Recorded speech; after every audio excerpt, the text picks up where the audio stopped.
ขยายผมบ้างนั้นนะก็ชิมตามนี้นะโบยแดกข้างนอกเนี่ยอันนี้เลยชิวข้างล่างนะครับอย่าไปพิมพ์ว่ากูจูนะเดี๋ยวมันจะหาไม่เจอเพราะมันมีอะไรครับเดินเล่นไปตัวครับ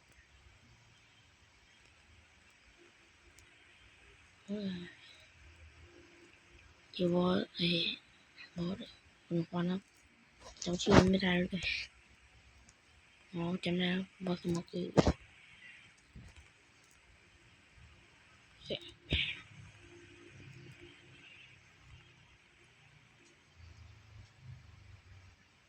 ไม่ใช่นี่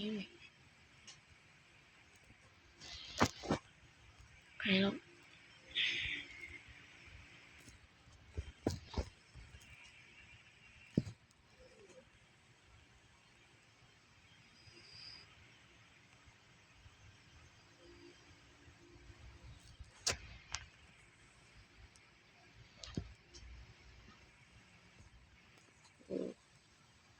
ตอนนี้ก็สู้งานได้ตังค์เยอะอยู่นะใช่โอ้โหดีเราเควสมาด้วยนะนั่นรีวิวอัพเลยก็ใช่ผมไม่สมอเลยนะเทลอาจจะทำคลิปอย่างรหัสบ้างนะผมก็รู้เลยว่าทุกคนเข้ารหัสไม่ได้ไหมผมก็ไม่รู้เหมือนกันว่าใครมันมาแฮกผมก็เข้ารหัสรหัสที่ผมแจกไปให้ไม่ได้ครับเพราะว่าอย่างงี้ใครมาเข้าผมเลยไม่ได้เข้ารหัสนั้นยาวเลย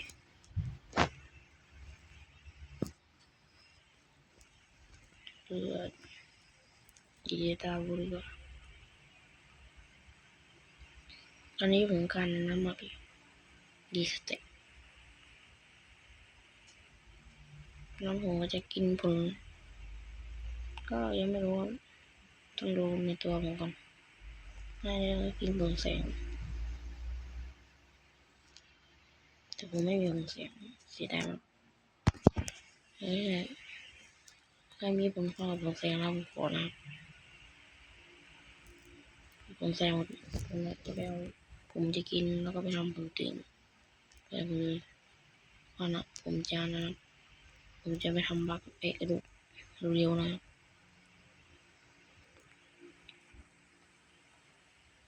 โอเค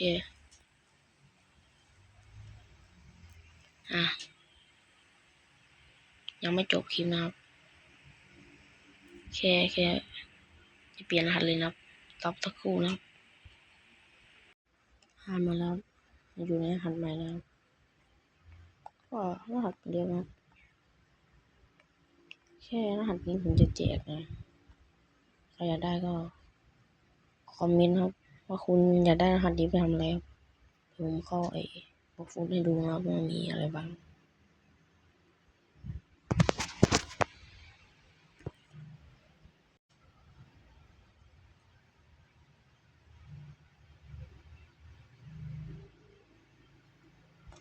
ใครได้รหัสนี้ไหมครับคุณว่า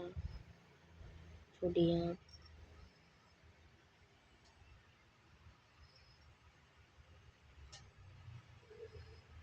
กดไลค์ให้ถึง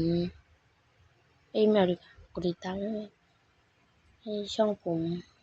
50ตามถึงจะมาแจกรหัสนี้นะครับ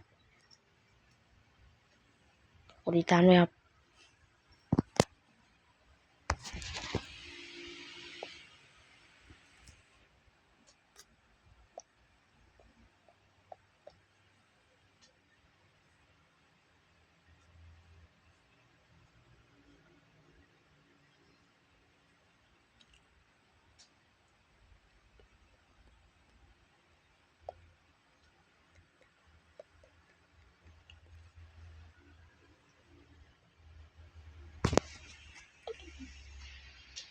ดูไหมนะเดี๋ยวให้ดูหน้านี้เสร็จแล้วผมก็จะปิดคลิปแล้วนะครับ ถ้าหากว่าเสียงมันแหบเป็นไข้นั่นเอง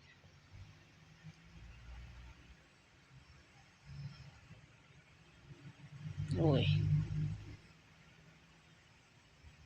นี่เป่าสกายVT TX10นะครับ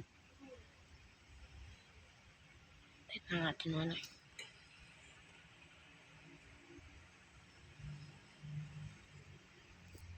เดี๋ยวผมพาดูนะครับ ก็มีประมาณนี้ครับมีแค่เท่านี้ผมก็มีเหตุผลกันนะก็มีทางเกาะอันนี้มีพระคุณคุณตาด้วยนะโอ้ยโอ้ดูเราดูก็ของมีถึงเยอะ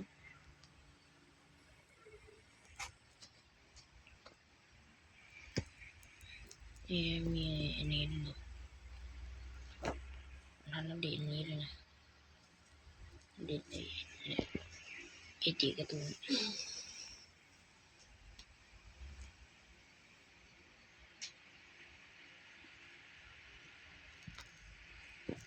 ปลาก็มีอยู่นะ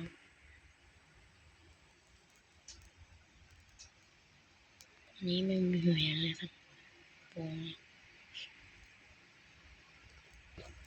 นี่จะไปหลักปูเลยครับก็ประมาณนี้ครับ